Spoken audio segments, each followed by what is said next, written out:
प्रिय चरित्र किसे कहते हैं कि भारत पहला ऐसा देश है कि संविधान के लागू होने के साथ देश की महिलाओं को और गरीब और अमीर तमाम तबकों के लोगों को वोटिंग राइट मिलने का काम हुआ।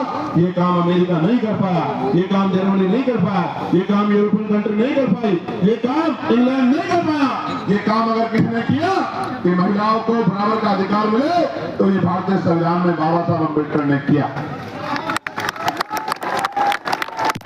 हिंदू कोड बिल पे इस्तीफा दिया जब महिलाओं को उनके अधिकार नहीं दिला पाए, पिछड़ों को उनके अधिकार नहीं दिला पाए। इसलिए हम तो लंबे समय से उपेक्षाओं से लड़ रहे हैं। मैं बात आपको क्यों बता रहा हूँ, जब हम चारों तरफ देखते हैं तो राम वर्मा दिखाई देते हैं, संत राम भी प्रजापति दिखाई देते हैं, मान्यवर काशीराम साहब दिखाई देते हैं, मान्यवर दीन भाई वाल्मीकि साहब दिखाई देते हैं। जब हम चारों तरफ देखते हैं संत गाडगे जी महाराज दिखाई देते हैं, नारायण गुरु दिखाई देते हैं। जब हम चारों तरफ देखते हैं बाबू श्री दयाल चौरसिया दिखाई देते हैं, परमानंद लोधी जी दिखाई देते हैं, अवंतिका बाई लोधी जी दिखाई देती है, जलकारी बाई दिखाई देती है, तमाम हमारे महापुरुष और वीरांगनाएं दिखाई देती है।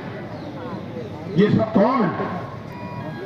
इन्होंने हमारी बस्ती में जन्म नहीं लिया, इन्होंने हमारे जिले में जन्म नहीं लिया, इन्होंने हमारे प्रदेश में जन्म नहीं लिया, मगर हम अपने माँ बाप से इनका सम्मान करते हैं और इनके सम्मान पर खून की बूंद बूंद लगा सकते हैं। उसका कारण क्या है आप जानिए?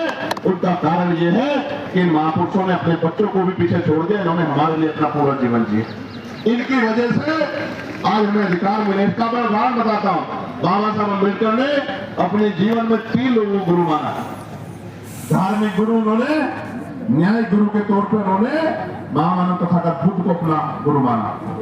शिक्षा के क्षेत्र में उन्होंने राष्ट्रपिता ज्योतिबा फुले को अपना गुरु माना और अंधविश्वास पाखंडवाद को यानी कि विज्ञानवाद के तरफ के आधार पर बात करने के लिए उन्होंने गुरु कबीर जी को अपना गुरु माना।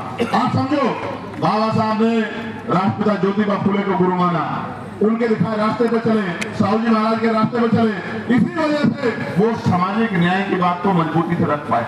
कहाँ के लोग जब इस देश में स्तन टैक्स लिया जाता था, कहाँ थे लोग इस देश में जब विधवा विवाह रोका गया था, कहाँ थे जब सती प्रथाएं होती थी, कौन खड़ा था इस बात को लड़ने के लिए जब महिलाओं को जिंदा जला दिया जाता था?